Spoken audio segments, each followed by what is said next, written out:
Narayanam namaskritya naram chaiva narottamam devim saraswatim vyasam tato jayamudiriyat nashtaprayeshu vadreshu nityam bhagavata sevayam bhagavati uttam shloke bhaktir bhavati naistiki. So continuing with the discussion on Srimad Bhagavad Gita as it is, chapter 6, entitled Dhyana Yoga, text 6 onwards. Bandhuratmatmanastasya yenatma evatmana jitah anatmanastu shatrutve vartetatma eva shatruvat. For him who has conquered the mind is the best of friends. But for one who has failed to do so, his mind will remain the greatest enemy. So this is how powerful the mind is.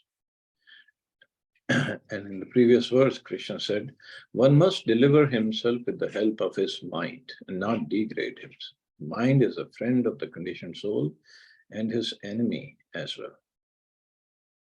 So when the mind is in control, it's the best of the friends. Otherwise, it's the worst of the enemies. And if we look at the whole world, look at just ourselves or the people we know, basically we are controlled by the mind. We run around because of the mind's dictations. Well, we can say no senses. Well, senses on their own cannot do anything. We have 5 working and 5 knowledge acquiring senses. My hand just cannot move on its own because first the hand has to give signal to the mind. And the mind, without the soul, mind cannot function, obviously.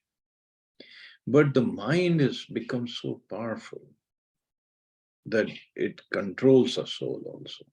It can control. Or soul comes under the control of mind. It's so powerful. The purpose of practicing Eightfold Yoga is to control the mind in order to make it a friend in discharging the human mission. Unless the mind is controlled, the practice of yoga for show is simply a waste of time. So practice of yoga means the yoga asanas. It's just simply a waste of time unless the mind is in control. And when mind is in control, then all the senses will be in control. Tongue, especially the tongue. We read in Nectar of Instruction, right? Vacho vegam, manasa krodha vegam, jiva vegam.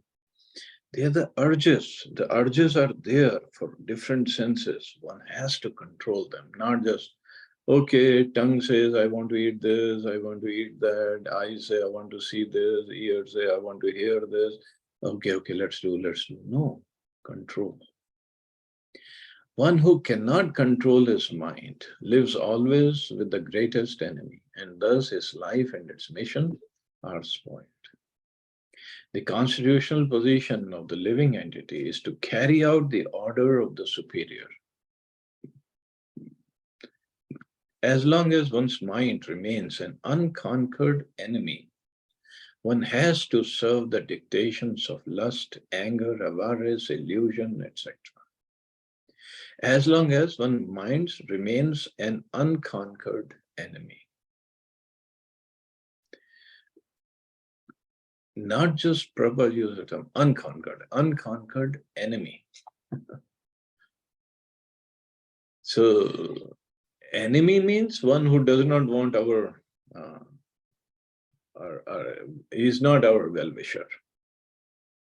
So our mind, it's our subtle body, but if it is not controlled, it means unconquered enemy. So it will always desire our downfall. And that this is what happens. When we run after just fulfilling the desires of the senses, then what's the point? As Prabhupada said, its life and its mission are spoiled. And mind on its own, and even after years of practice, would not want to go and do spiritual practices. It always wants to go down to material sense enjoyment. For spiritual practice, one has to practice, one has to control the mind, one has to control the dictations of mind and dictations of senses. No, this is the time for this. I have to do this. I have to chant, or I have to read, I have to do other services. But the mind and the senses will always try to pull us down. No, it's too cold, or it's too hot, or it's too rainy, or too early, too late, whatever. There's so many excuses of the mind. But when the mind is conquered, one voluntarily agrees to abide by the dictation of the personality of Godhead.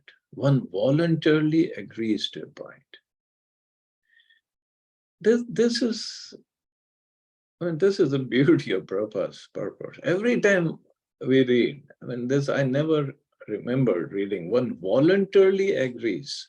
One agrees, one is forced. No, he voluntarily, he wants to abide by the dictation of the personality of God, who is situated within the heart of everyone as Paramatma.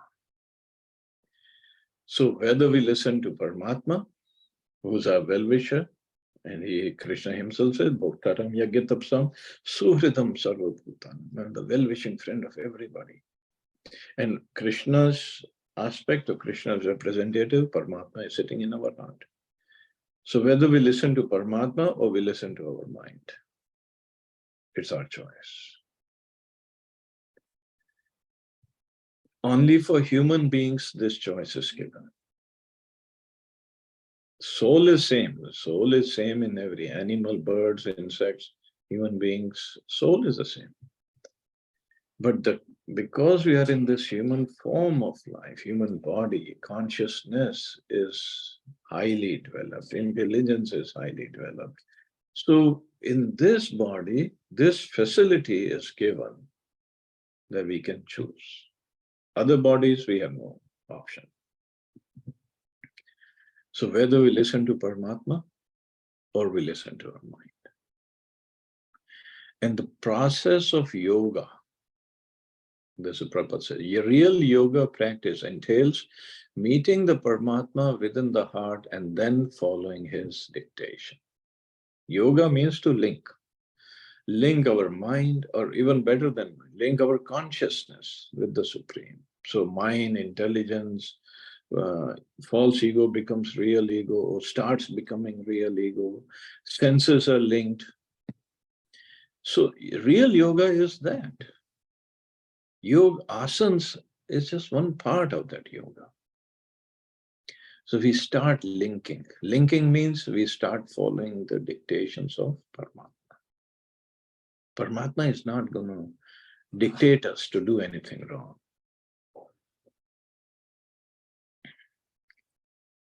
People or the criminals, they'll always find an excuse, or they always will say something. Oh, nahi, mere ko Bhagwan ne aisa bola. Or many times I've seen, when something goes wrong, no, God asked me to do this thing.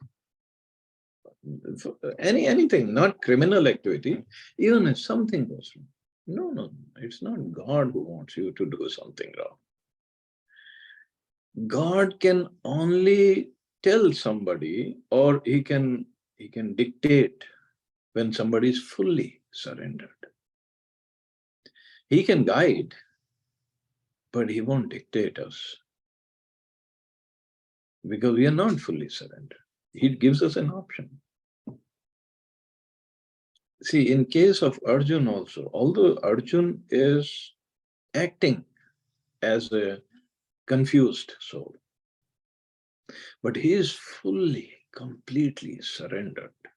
If you read the whole Mahabharata, Krishna would not be driving a chariot of an ordinary man. He is fully surrendered devotee of Krishna. But he is acting as a confused soul. So Krishna is giving him all these instructions. And even towards the end of Bhagavad Gita, he says, okay, I have told you everything that is to be known. Do you have any doubts or any confusions? Ask me. No, he says. Then Krishna says, Yathechasi tatha kuru. Do as you like. Gives an option. But obviously, for Arjun, there is no option. In the sense, Arjun is fully surrendered. Krishna is dictating all his senses. And Arjun says, Yathechasi tatha kuru. I'll do whatever you want me to do. So for us, there are options. Because we, as Prabhupada said, he voluntarily agrees to abide by the dictations. He voluntarily agrees. That is the purpose of yoga. Otherwise, we're going to listen to our mind, run after sense enjoyment, and then develop desires. Some of them will be fulfilled, some of them will be partially fulfilled. And then next birth is there. And then while running after desire, sense gratification, we do lots of karma activities. Then we have to get the reactions. We get some pious activities, some sinful activities, we get some reactions, next life, or next life, or next life, and it goes on and on and on. So for one who takes to Krishna consciousness directly, perfect surrender to the dictation of the Lord follows automatically. Perfect surrender to the dictation of the Lord. Now this dictation of the Lord, it can come from within, if I can listen to Paramatma from within, or otherwise it comes in the form of scriptures, Bhagavad Gita, Bhagavatam. Or it can come in the form of Guru speaking to us. Many times people say, oh, Krishna spoke Bhagavad Gita to Arjuna, Krishna instructed Arjuna. But now Krishna is not there, so who am I supposed to follow? So we are supposed to follow Guru, Prabhupada. He is giving us, he is transferring, or he is giving us all the instructions of Krishna in the form of Bhagavad Gita as it is, his commentary. So we can follow. But this is the purpose of yoga, real yoga. And another example that is given of body and mind. This body is compared to a chariot. 5 horses are the 5 senses. The soul is a passenger. Intelligence is a charioteer. And those lagam, or the reins that controls the horses, is a mind. Now, if intelligence is strong enough to control the mind, to control the reins and then thereby controlling the horses or the senses, then the passenger will reach its destination without any accident. If the intelligence is not strong enough, not powerful enough, then it will not be able to control the reins. So the mind, the senses, then will want to take the chariot in every direction, or eyes want to go here and tongue wants to go there, nose wants to go somewhere else. And mind just let them go. The intelligence is not controlling. So intelligence is more subtle than the mind. And soul is subtler than intelligence, but soul is also spiritual. Intelligence is material. So with intelligence, one has to control the mind. And how intelligence becomes stronger? Well, right association, right correct activities, and so many other things are there. So then our intelligence becomes stronger and stronger, or it becomes sharper and sharper. That sharper word is used earlier. So this is the purpose of human life, nothing else. But how we use our intelligence. Intelligence, Krishna also says later on, intelligence given by me. It's my energy. And how do we use our intelligence? Just like this movies and talks, Oppenheimer. How did he use his intelligence to create a bomb that is going to kill so many people? And ultimately what? America dropped that bomb in Japan, and it killed so many people, not just at that time, for many, many months to come. The radiations were there and killed. And for so many generations, or so many, after generations, yes, we can say, kids were born with disabled organs. So is this what the intelligence should be used for? Or to create newer, and that time it was still a very crude bomb. Now we have very, very, very sophisticated bombs. Or then the countries develop these bombs first supposed to say America is there, Russia is there, China is there, where this is a deterrent for all these countries, they don't invade us. But then same bombs we start using, was to start threatening other smaller countries who don't have these bombs. So this is how intelligence is working these days. Or to use other ways of conquering others, or torturing others, or controlling others. Why? Whether it is terrorists or whether it is government, on whichever way they are going. But this is how they are using their God-given intelligence. But Krishna knows what we're going to do. So he says in 16th chapter, Bhagavad Gita, that those who are envious of others, I cast them in lower species of life, lower species, life after life. And this is enviousness. This is not helping others. This is enviousness. But this is not what Krishna wants. Paramatma does not want this. We want this. We, with our material mind and uncontrolled mind and material intelligence, this is what we want. So this is why also Prabhupada used to say, don't shoot gun putting it on the shoulder of Krishna. Krishna said that. Krishna wants it. No. You want it, just take the responsibility and do it. And then wait till Yamdutas come.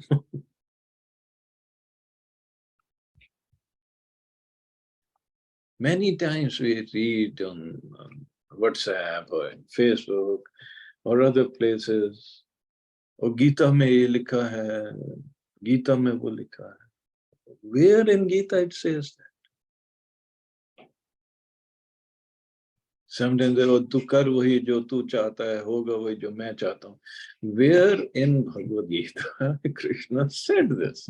These exact statements. And many times we see this big poster in India. Tera kya tha, kya leke aaya tha, kya leke jayega, Gita ka saransh. Then they say Gita ka saransh. I think Gita ka saransh is not this. And Krishna never said this. Tera kya tha, kya leke aaya. Where does he say that? Gita ka saransh is simple. Sarva dharman parityaja mam ekam sharanam vraja. That is Gita ka saransh. Not sometimes they'll say, Karm kiya ja phal ki chinta na karo. That happened in 2nd chapter. Karmanyevadika raste. After that, Krishna spoke 16 more chapters. So this is our mind games. But the problem is we want to justify it, so we just say, oh, Gita mein aisa likha, Gita mein aisa likha. And most of the people, they have no knowledge of Bhagavad Gita, never touched Bhagavad Gita, forget about opening it, reading it, understanding it. So it just goes on in the name of Bhagavad Gita.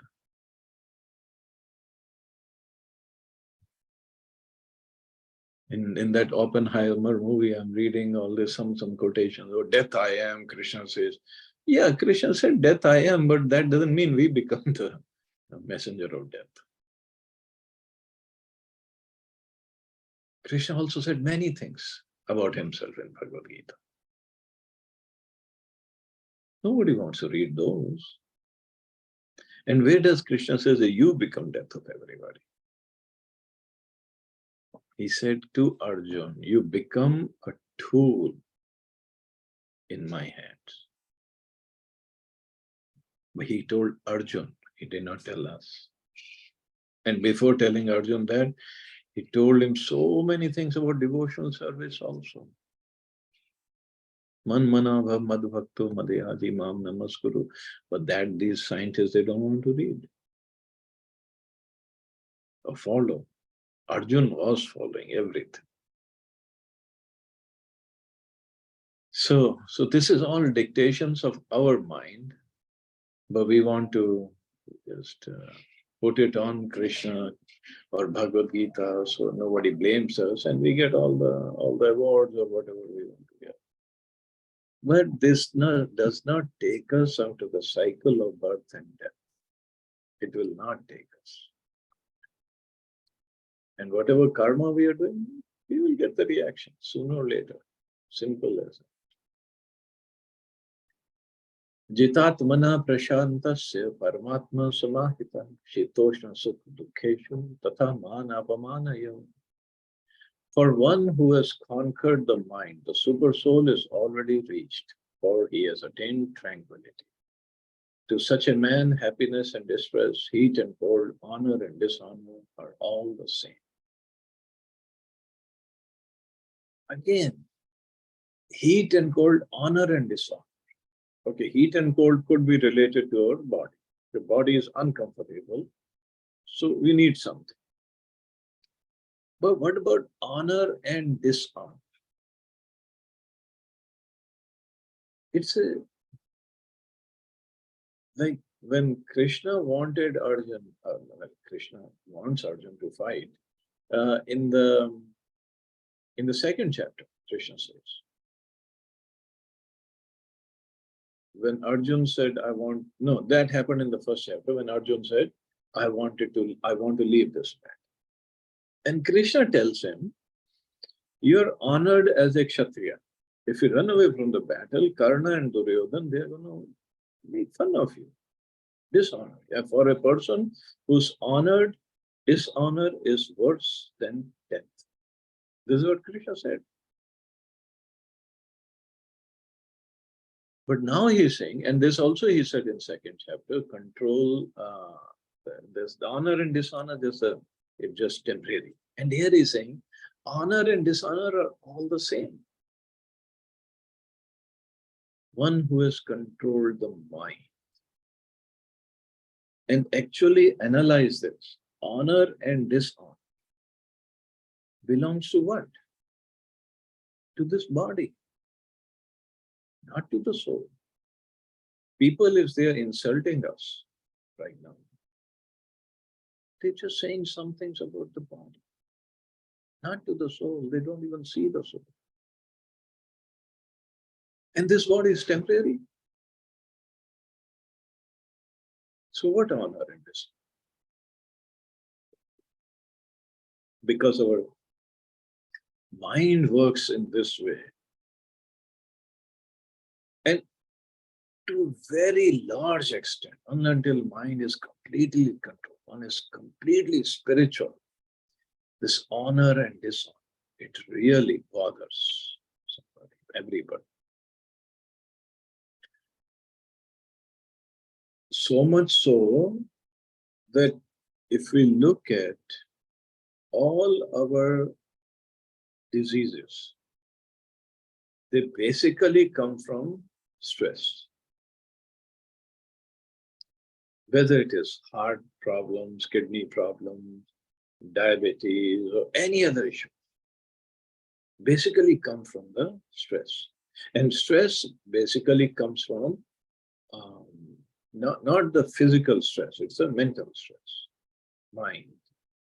And mind just plays its games.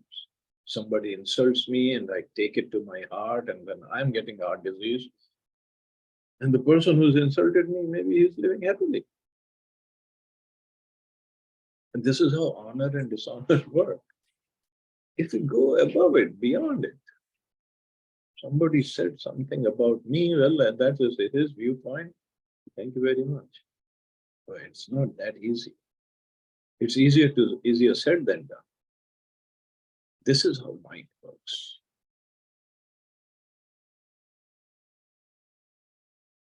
There is a story of Lord Buddha. I don't know how far it is true, but I read it. That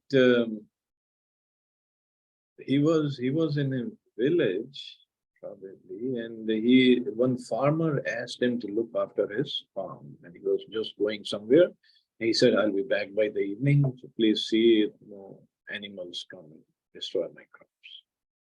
And Lord Buddha went there and he just sat in his meditation. He didn't notice, and animals came and destroyed his farm. The farmer came back in the night, in the evening, and he saw farm was destroyed, crops were destroyed, and Buddha was sitting there. He came and he started abusing Lord Buddha. And afterward, Buddha didn't answer, he just went away. And all other people came nearby and they said, "How come you were not disturbed?" And Buddha said he just said abused or said wrong things to this body. I'm not this body, so I didn't take those things. Take those abuses. Simple as that. But to come to that stage, it's not that easy. And even beyond that stage is desiring the well-wish, desiring the best of the person who is abusing us. And even beyond that is working to help that person. One is to desire, okay, but I won't do anything, I'll desire good thing for you. But then other things to help somebody, even though he abuses us. It's like we studied the incident of Haridas Thakur, who was insulted and beaten up in 22 marketplaces. And even then, and he was being abused. And even then he was just wishing well for the soldiers. Mahaprabhu told him that I was standing right there with my Sudarshan Chakra. I was going to kill those soldiers. But your compassion and your forgiving nature just didn't let Sudarshan leave my hand. I was helpless. I could not do anything. Even God was helpless. So he said, I just covered your body with mine. I didn't want you to take the blows. But to come to that level, it's not that easy. Only by bhakti one can come close to that, or we make progress. And in the process, obviously, testings will be there. Many tests will be there to test how much mind control we have performed, how much we are above this honor, dishonor, happiness, distress, heat and cold. And even though one is going through all this, he still renders loving devotion service.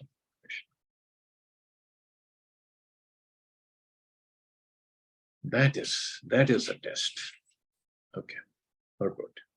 Actually, every living entity is intended to abide by the dictation of the Supreme Personality of God, and is seated in everyone's heart as Paramatma. When the mind is misled by the external illusory energy, so that is Maya, one becomes entangled in material activities. Therefore, as soon as one's mind is controlled through one of the yoga systems, one should be considered to have already reached the destination. So controlled mind means it is engaged properly in the service of the Lord. That is the real control. One has to abide by superior dictation. When one's mind is fixed on the superior nature, he has no alternative but to follow the dictation of the Supreme. He has no alternative. Means earlier Prabhupada voluntarily abides by, but now he says he has no alternative but to follow.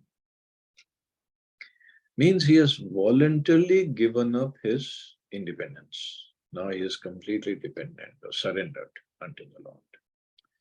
The mind must admit some superior dictation and follow it. The effect of controlling the mind is that one automatically follows the dictation of Paramatma or Supersoul. Because this transcendental position is at once achieved by one who is in Krishna consciousness, the devotee of the Lord is unaffected by the dualities of material existence, namely distress and happiness, cold and heat, etc. This stage is practical samadhi or absorption in the Supreme. So samadhi is the last stage of Ashtanga Yoga. But what Prabhupada says, but for devotees of the Lord, they are unaffected by the dualities because they are engaged continuously in the service of the Lord. So one might say, well, we are also trying to be devotees and our mind is not in control. But yeah, we are trying to be devotees. We are not devotees, proper, pure devotees yet. So in that way, yes, we have some lacking, but we are on the right path. That's all. And another advantage of devotional service is, Krishna will explain later, that I take care of my devotees. We might have some shortcomings. We definitely have some shortcomings. Krishna doesn't. Krishna can easily pick up his devotee, help his devotee control his mind. That's a major difference. He doesn't say, I do this for yogis or jnanis or karmis. I don't do this. They are on their own, but my devotees, they are special. And then further talking about yogis. Jnana Vijnana Triptatma Kutasto Vijitendriya Yukta iti uchate yogi samaloshtashm kanchana. A person is said to be established in self-realization and is called a yogi or mystic when he is fully satisfied by virtue of acquired knowledge and realization. Such a person is situated in transcendence and is self-controlled. He sees everything, whether it be pebbles, stones, or gold, as the same. Pebbles, stones, or gold. So fully satisfied by virtue of acquired knowledge and realization. That is a yogi. Book knowledge without realization of the supreme truth is useless. This is stated as follows: Atha Shri Krishna Namadi na bhaved virayam indriya sevan mukhe hi jivvado swayam eva spurati yada. No one can understand the transcendental nature of the name, form, qualities, and pastimes of Shri Krishna through his materially contaminated senses. Only when one becomes spiritually saturated by transcendental service to the Lord are the transcendental name, form, qualities, and pastimes of the Lord revealed to him. So one has to become pure, spiritually saturated. Spiritually saturated. Saturated means like when a sponge, we put it in water. When it is completely saturated, means all its holes or perforations, they're completely submerged in water. There is nothing except water. Yes, some fibers of the sponge are there, but other than that, everything is water. So spiritually saturated means, yes, we have our material body made of earth, water, fire, air, ether. Other than that, even that can be spiritualized, and other than that, everything is spiritual. That is spiritually saturated. And then these qualities, name, form, qualities, pastimes of the Lord are revealed to him, because then he's eligible.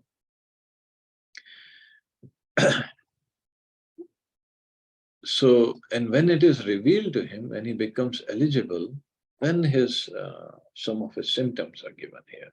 He sees everything, whether it be pebbles, stones, or gold, as the same.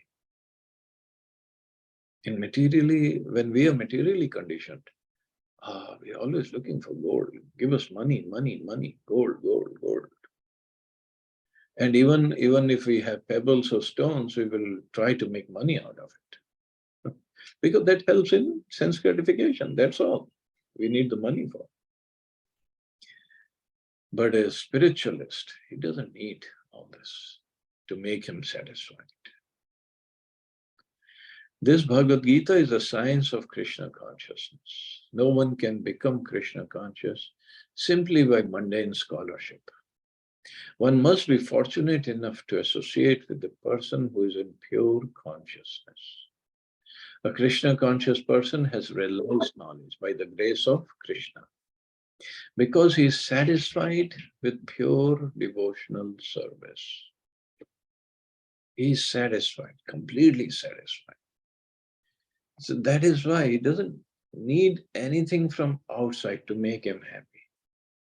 Bhakti is all inside. Connection, my relationship with Krishna, it's all inside. So all satisfaction is there. By realized knowledge, one becomes perfect. By transcendental knowledge, one can remain steady in his convictions. But by mere academic knowledge, one can be easily deluded and confused by apparent contradictions. So this is what academic knowledge does. Even the academic or scholarly aspect or scholarly approach of scriptures, it doesn't help either. We'll just find, as Prabhupada said, apparent contradiction. There are no contradictions, apparent, because to resolve those, we have to take shelter of a guru who can teach us the scriptures properly. But even then, until we come to the realized knowledge, practically applying it and realizing it will not be satisfied. It is a realized soul who's actually self-controlled because he is surrendered to Krishna. He is transcendental because he has nothing to do with mundane scholarship. For him, mundane scholarship and mental speculation, which may be as good as gold to others, are of no greater value than pebbles or stones. So that is also an example of, okay, one is just material gold or stones, and the other is mundane scholarship and mental speculation, which may be as good as gold to others, are of no value other than pebbles or stones. It is useless for a person who is surrendered to Krishna. Useless doesn't mean in the sense that we don't study Bhagavad Gita or Bhagavatam. They're all literatures, spiritual literatures. But we study them because it helps us in making progress in bhakti, in doing this yoga. Otherwise, mundane scholarship and mental speculation. Mental speculation means based on our limited intelligence and tiny little mind, brain power, we try to understand Krishna. Not possible. So right now we are trying to study Bhagavad Gita through our same tiny little brain with very, very minute, very limited and little intelligence. But there is a difference. We are not trying to speculate, and we are trying to read it as an order from Prabhupada So he gives us the mercy. He gives us the intelligence. And Krishna also gives us the intelligence by which we can understand him to the extent we are surrendered to him.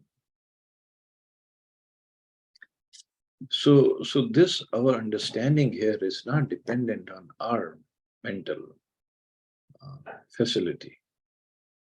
It's dependent on Krishna's mercy, but we are trying to understand him, serve him, because this is an order. There's a difference in speculation and devotion. In mental speculation, those jnanis might be having more knowledge, more brain power and everything. But until one is a devotee, one cannot understand Krishna, because Krishna's mercy is required to understand these scriptures.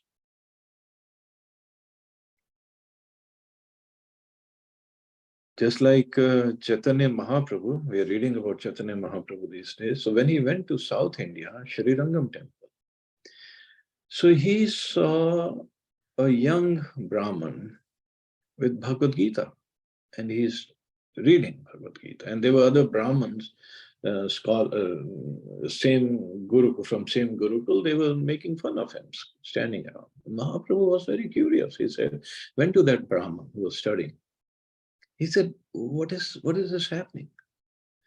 The Brahman, he looked at Mahaprabhu and he saw Mahaprabhu is sincere and serious, asking questions. He's not there to make fun of him. So he said, well, my guru ordered me to read Bhagavad Gita every day. So this is what I'm trying. Okay, that is good, Mahaprabhu said. But why are all these other Brahmins, they're laughing at you? Then the Brahman who was reading, he said, well, they're laughing because I don't know how to read Sanskrit. I have no knowledge. I'm not intelligent. I cannot read. But the book is open, and he said, my guru ordered me to read, so I'm still trying. Okay, all justifying. But Mahaprabhu said, then why you're crying? He said, whenever I open Bhagavad Gita, I only see Krishna driving the chariot of Arjuna and how much he loves his devotees.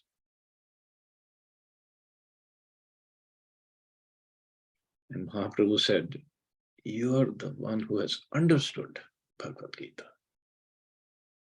And Mahaprabhu gave him the title of Bhagavad Acharya, Bhagavad Gita Acharya. So real knowledge is not in speculation, it's in devotion. So this is what we need. And that Brahman was completely controlled. He was not disturbed by the mockery of other Brahmins, other students. And this is what happens when one is spiritually advanced or surrendered to Krishna. Okay, I guess I can stop here. See anybody has any questions or comments.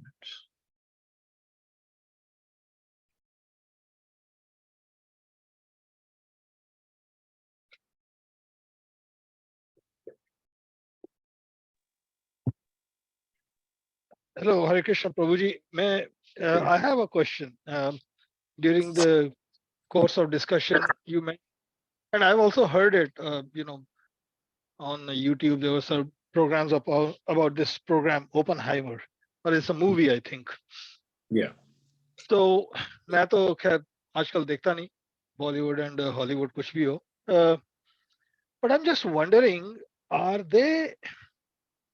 I mean, this is not the religious or the spiritual part of it. It's the political part of it. Are they in some way trying to demean, like, for example, related to Islamic fundamentalism, there was talk about jihad and all, right? Now, all these intellectuals have now come after Gita. They're trying to, use this Arjun का जो dialogue है कृष्ण भगवान कृष्ण के साथ उसको use कर रहे हैं in a very crude way to defame this book, because I think it's picking up. There's a lot of talk about this book Gita these days. In a way, yes. but they also try to justify their demoniac actions again by putting a gun on the shoulder of Krishna and shooting, firing it.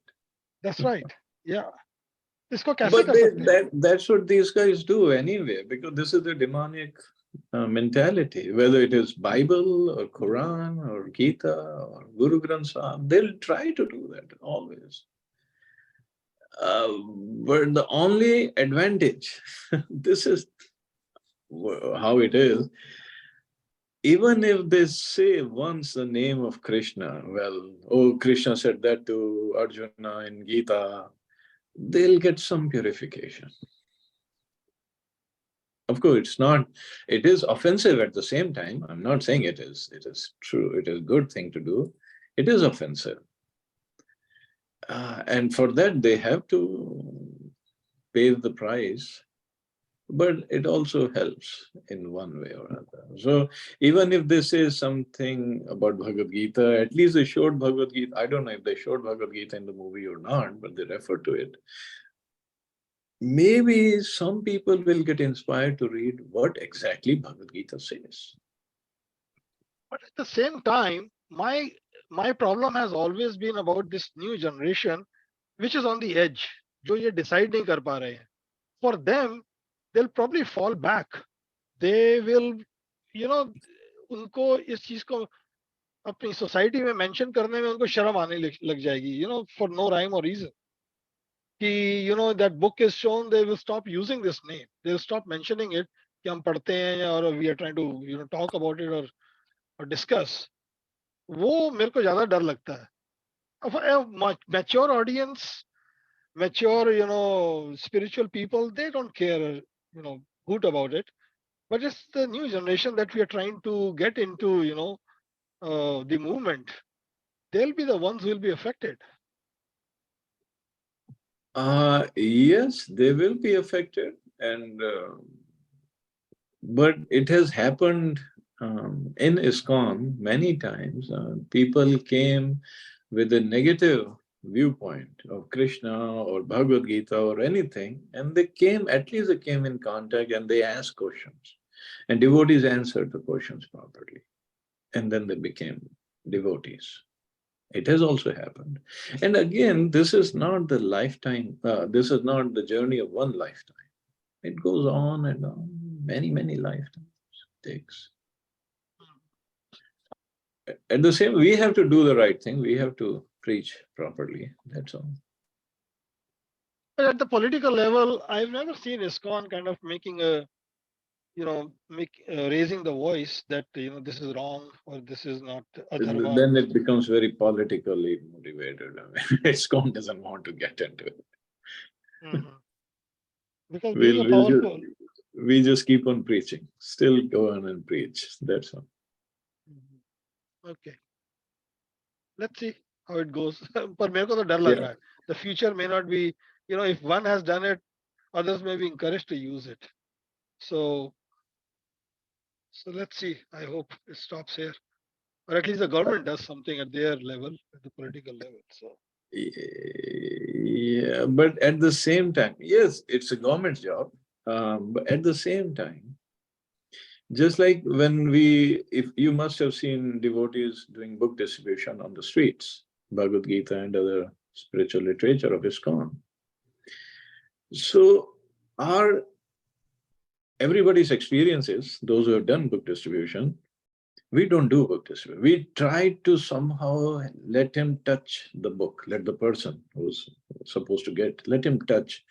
Maybe he wants to open it up or not, but let him touch.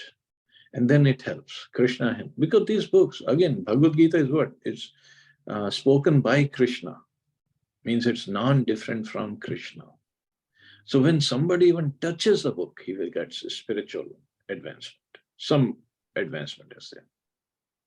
So if that person has shown the book in a wrong way, but he has touched the book in the movie, and so many people saw the movie and saw Bhagavad Gita, they'll all get benefited sooner or later.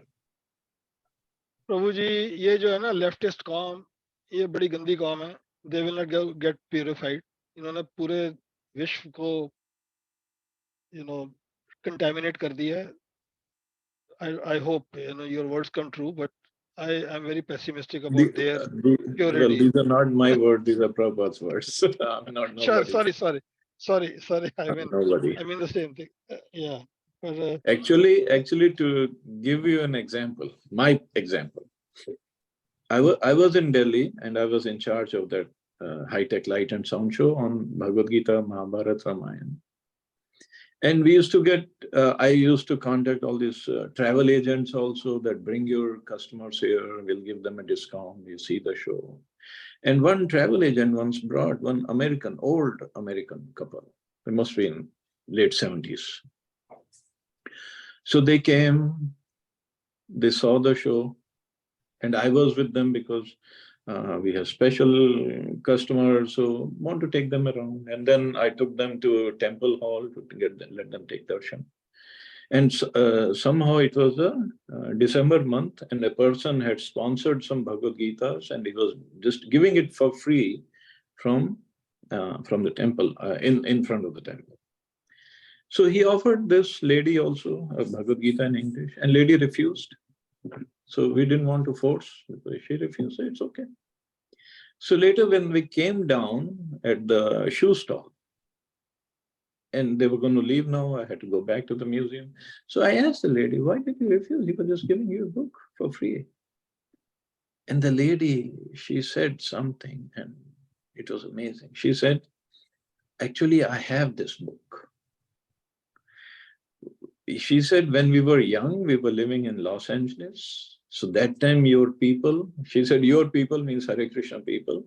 They do book distribution, and me and my husband, we had bought this book. Now we are living in countryside, but now seeing your show, seeing this book, I remembered we have this book in our bookcase. And I didn't want to take this book because I want somebody else to take it, because I already have it. And she said, I promise you, when I go back, I'll read the book. After 40 years. oh yes. So sooner or later, they will all get benefited. That's all. Yes. Yeah, it goes into your subconscious. I was talking about the same thing yesterday at home. I used to see my grandmother read Ramayana. Every day afternoon, when my grandfather would take a nap, that was her time. Those 45 minutes to an hour, she would sit down and read Ramayana. Very diligently. I mean, I'm sorry to say, but from those times, she wasn't that literate, but slowly, धीरे वो करके पढ़ती थी. And Archana ji would support my this thing. So हाँ बिल्कुल प्रभु जी yeah, ऐसे and पढ़ती थी र आ आम राम आ अच्छा या ऐसे करके yeah, बिल्कुल पढ़ी मतलब but कुछ नहीं पढ़ा हुआ था उन्होंने ऐसे and ही we बस would पढ़ क ख see ग से her and we would watch her, but we would we wouldn't go and sit besides her or anything. In the night, she would tell us stories from the book. Yeah. That's it. कहानी खत्म हाँ हो वो गई. We can. Light भी तो जाती थी इतनी तब उन दिनों में जब लाइट जाती थी तो सबका यही काम होता था बैठ जाओ and we और story continued. Life continued. High school पढ़ाई वढ़ाई और सब. At this stage, when my dad passed away, he used to read Ramayana a lot. So मैंने जब उनकी books देखी, so that subconscious mind woke up. Oh, it helps. Sooner or later, it will definitely help. Yes. So yeah, let's hope. Yeah. Oh, it will help. This is how it works. So keep on working on whatever Prabhupada has given, we just keep on doing it. That's all. Nothing new, nothing different. धन्यवाद. Thank you, Prabhuji. Thank you, brother. Thank you all. You all have a safe. Thank you प्रभु जी Hare Hare Krishna जय Shri Hare Krishna. Prabhupada